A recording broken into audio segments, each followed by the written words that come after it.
Students, it's me, and I'm back with lesson 9.6a, solving quadratic equations using the quadratic formula. Our essential question is just that. How do you solve for x using the quadratic formula? So let's go ahead and take a look. We've been learning that factoring is a tool you can use to solve for x when you start with the general form of the quadratic equation. However, sometimes that method is too difficult or is not able to work due to the way it was written. So it's really important that we have another tool that we can use. Our additional tool that we can use is called the quadratic formula. The quadratic formula, at a quick glance, will look very complicated. It might even be overwhelming, but just relax. We'll help you get through this, and the process should be pretty easy to follow.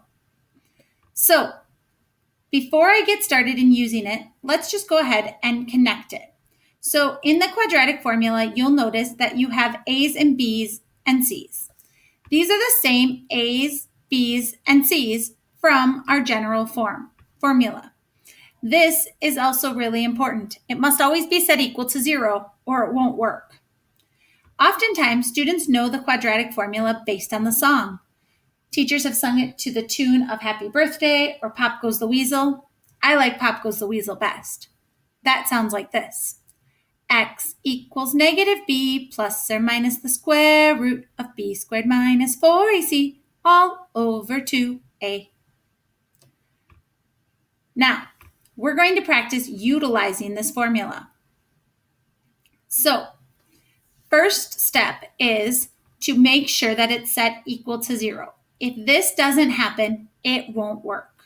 So as I look at my teaching example, I notice that it is not currently set equal to 0. It's currently set equal to 3. That's not going to work. So to undo having it set equal to 3 and have it set equal to 0, we're going to subtract 3 from both sides of the equal sign. When I do this, I'm left with 3x squared plus 2x minus 3 equals 0. Now, you'll notice that I couldn't combine the negative 3 with either of the other terms because there wasn't a like term there. X squared and x are different.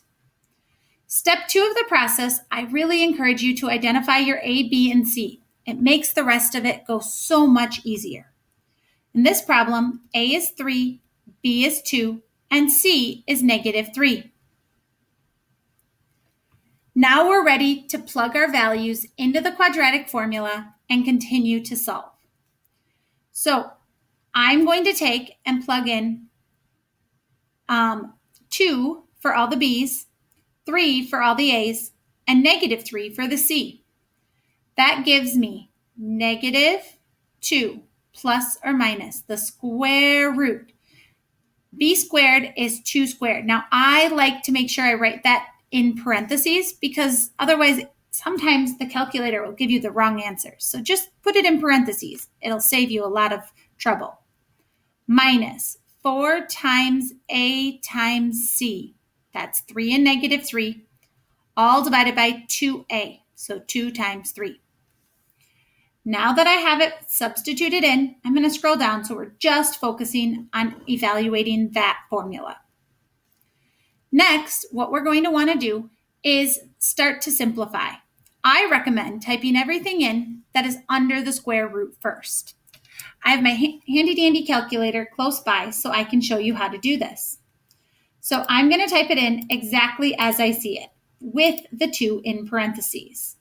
Minus 4, and then I'm going to place the 3 and the negative 3 in parentheses as well. When I hit enter, I get 40. And that's the correct answer for right now.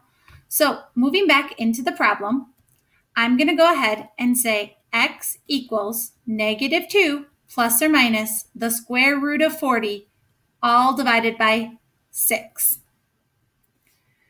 The next thing I usually have my students do is I have them calculate out what is the square root. You could technically type this all in your calculator, but if you make an error, it's going to stop the rest of your problem from being accurate. So going to my calculator and typing in the square root of 40 and hitting enter, I get 6.32. So we get x equals negative 2 plus or minus 6.32 divided by 6. Now, if you remember, quadratic equations should produce two answers. Where are they coming from? Well, they're coming from the plus or minus. At this point, I like to break my problem into two parts. X equals negative 2 plus 6.32 all over 6, and x equals negative 2 minus 6.32 all over 6. Now we're ready to finish the solving. When you're doing the finishing solving, you can type it all into your calculator as long as you put the top in parentheses. If I type this into my calculator, I got 0.72, and the other one, I got negative 1.39. Now, I didn't show you this, but I'll show you the first one. Parenthesis, negative 2 plus, parenthesis, negative 2 plus 6.32, close your parenthesis, divided by 6. As long as you put the top in parentheses, it's going to work out. Now, I can type that same